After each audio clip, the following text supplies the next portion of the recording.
Air India विमान दुर्घटना एक ऐसा घटना है जिसे कभी नहीं भुलाया जा सकता। यह घटना न केवल यात्रियों के लिए गंभीरता को दर्शाती है, बल्कि एयरलाइन उद्योग में सुरक्षा मानकों की आवश्यकता को भी उजागर करती है। जब किसी विमान में तकनीकी खराबी या मानव त्रुटि होती है, तो परिणाम अक्सर भयानक होते हैं। इस प्रकार की घटना के पीछे कई कारण हो सकते हैं, जिसमें मौसम की स्थिति, उपकरणों की देखरेख और पायलट का कौशल शामिल हैं। ज्यादातर दुर्घटनाएं तब होती हैं जब विमान की स्थिति को ध्यान में नहीं रखा जाता। भारी बारिश या धुंधली दृश्यता जैसे प्रतिकूल मौसम की स्थिति हमेशा विमान परिचालनों को चुनौती देती है। इससे पायलटों को मुश्किल समय का सामना करना पड़ता है और उनकी निर्णय क्षमता पर सवाल उठता है। दुर्घटना के मामले में संरचनात्मक और तकनीकी सुरक्षा उपायों की समीक्षा आवश्यक है।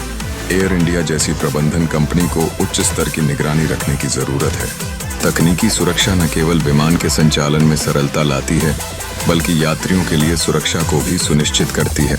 इस प्रकार के हादसे से पहले विमानों की नियमित जांच और निरीक्षण किया जाना चाहिए।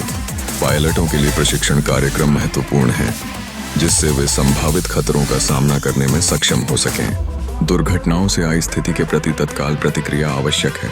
एयर इंडिया में इस तरह के गलतियों की पुनरावृत्ति को रोकने के लिए प्रभावी प्रोटोकॉल अपनाने की जरूरत है। घटनाओं के आफ्टरमैथ में यात्रियों और उनके परिवारों की मानसिक स्थिति को भी समझना महत्वपूर्ण है। दुर्घटना के बाद कई परिवार अपने प्रियजनों को खोने के दुख में डूब जाते हैं। इसलिए यह आवश्यक है कि एयरलाइन इस तरह की घटनाओं के परिणाम स्वरूप उपयुक्त समर्थन और मुआवजा प्रदान करे।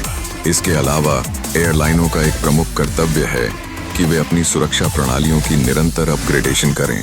समय समय पर नए सुरक्षा उपायों को लागू करना और कर्मचारियों को अपडेटेड पाठ्यक्रमों से प्रशिक्षित करना जरूरी है। केवल इस तरह से हम भविष्य में विमान दुर्घटनाओं को कम कर सकेंगे। आखिरकार, एयर इंडिया जैसे एयरलाइनों को यह समझना चाहिए कि यात्रियों की सुरक्षा सर्वोपरि है। यह न केवल उनके व्यवसाय के लिए आवश्यक है, बल्कि उड्डयन मानकों की प्रतिष्ठा को बनाए रखने के लिए भी अनिवार्य है। इस प्रकार के हादसों को ध्यान में रखते हुए निरंतर कार्यवाही आवश्यक है, ताकि हर यात्रा सुरक्षित और सुखद हो।